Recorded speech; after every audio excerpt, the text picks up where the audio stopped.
고난 너머에 더 큰 고난이 기다린다 할지라도 오직 하나님만을 신뢰합시다. 여러분의 영혼의 시력이 회복되기를 마음이 없는 자에게 시청자가 아니라 우리는 예배자가 되어야 됩니다.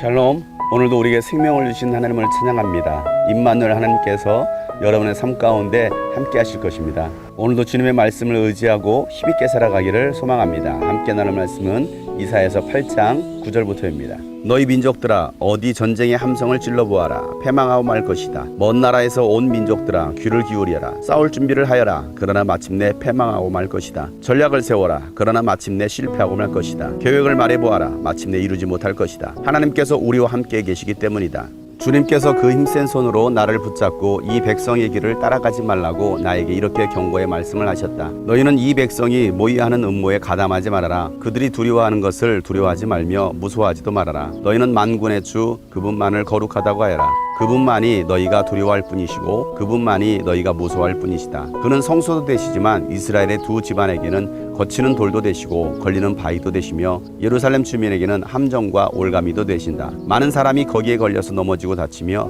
덫에 걸리듯이 걸리고 사로잡힐 것이다. 나는 이 증언 문서를 밀봉하고 이 가르침을 봉인해서 나의 제자들이 읽지 못하게 하겠다. 주님께서 비록 야곱의 집에서 얼굴을 돌리셔도 나는 주님을 기다리겠다. 나는 주님을 의지하겠다. 내가 여기에 있고 주님께서 나에게 주신 이 아이들이 여기에 있다. 나와 아이들은 시온산에 계시는 만군의 주님께서 이스라엘에게 보여주시는 살아있는 징조와 예표다. 그런데도 사람들은 너희에게 말할 것이다. 속살거리며 중얼거리는 신접한 자와 무당에게 물어보아라. 어느 백성이든지 자기들의 신들에게 묻는 것은 당연하다. 산자의 문제에 교훈과 지시를 받으려면 죽은 자에게 물어보아야 한다. 이렇게 말하는 자들은 결코 동트는 것을 못 볼 것이다. 그들은 괴로움과 굶주림으로 이 땅을 헤맬 것이다. 굶주리고 분노한 나머지 위를 쳐다보며 왕과 신들을 저주할 것이다. 그런 다음에 땅을 내려다보겠지만 보이는 것은 다만 고통과 흑암, 무서운 절망뿐일 것이니 마침내 그들은 짙은 흑암 속에 떨어져서 빠져나오지 못할 것이다.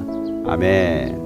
하나님의 백성은 하나님이 책임지십니다. 우리가 하나님을 절대 신뢰하고 하나님을 따를 때 하나님께서 어떤 전쟁에서도 승리케 하십니다. 적들은 우리들을 향하여서 전쟁의 함성을 울립니다. 또 수많은 계획을 세웁니다. 싸울 준비를 하고 전략을 세웁니다. 그래도 하나님은 우리와 함께 하시기 때문에 그들의 모든 싸움의 전략들은 무너지고 말 것입니다. 결코 우리를 무너뜨릴 수 없습니다. 세상이 우리를 옥죄어 오고 우리를 넘어뜨리려고 하지만 주님의 교회는 결코 무너지지 않습니다. 주님이 함께 한다면 여러분의 삶은 결코 무너지지 않습니다. 하나님이 우리와 함께 하시기 때문입니다. 세상의 교회를 핍박하면 핍박할수록 주님의 교회는 날로 새로워지고 더 단단해지고 부흥합니다. 우리는 함께 하시는 하나님의 약속의 말씀을 믿기 때문입니다.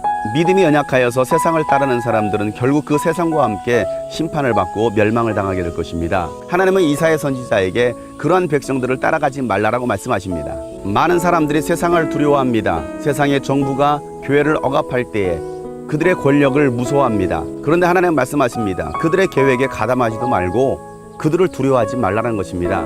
그리고 우리는 그 세상을 향하여서 이렇게 선포해야 됩니다. 하나님은 거룩하신 분이십니다. 우리가 두려워할 분은 이 세상의 왕이 아니라 바로 하나님이십니다. 세상의 권력자들, 힘 있는 자들을 여러분 두려워하지 마시고 이 우주 만물을 창조하신 창조주 하나님, 심판의 하나님을 두려워하시길 바랍니다. 하나님은 성소도 되시지만 이스라엘의 두 집안 남유다와 북이스라엘을 심판하시는 분이시기도 하십니다. 하나님의 백성, 하나님의 민족이라 할지라도 하나님을 신뢰하지 못하고 하나님을 떠나면 하나님은 그들을 징계하십니다. 그렇게 떠난 백성들은 결국 걸려 넘어지고 말 것입니다. 하나님은 패역한 백성 이스라엘 민족 야곱의 집에서 얼굴을 돌리셨지만 이사야는 나는 더욱더 주님을 의지하련다 라고 고백합니다. 그렇습니다. 모두가 믿음에서 떠나더라도 여러분 주님만을 의지하시길 바랍니다. 하나님은 이사야에게 아들을 주셨고 그들에게 징표가 되게 하셨습니다. 세상 사람들은 여전히 하나님이 아닌 무당을 신뢰하라고 말합니다. 세상의 수많은 정보들을 신뢰하라고 말합니다.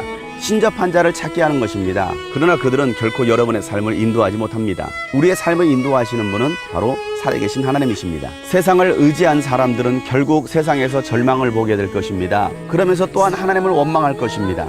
이 땅에서 누릴 수 있을 거라고 생각했던 그 모든 것을 빼앗겼을 때에 그들은 절망하며 하나님을 원망합니다. 사랑하는 여러분, 우리는 이 환경 앞에 절망하는 자들이 아니라 거룩하신 분, 살아계신 분, 오늘도 우리와 함께 하시는 하나님을 바라보고 절대적으로 의지할 때 하나님께서 여러분의 삶을 인도하시고 여러분에게 복을 내려 주실 것입니다. 오늘도 그 주님을 의지하며 나아가는 복된 날 되시기를 주 여러분으로 축복합니다.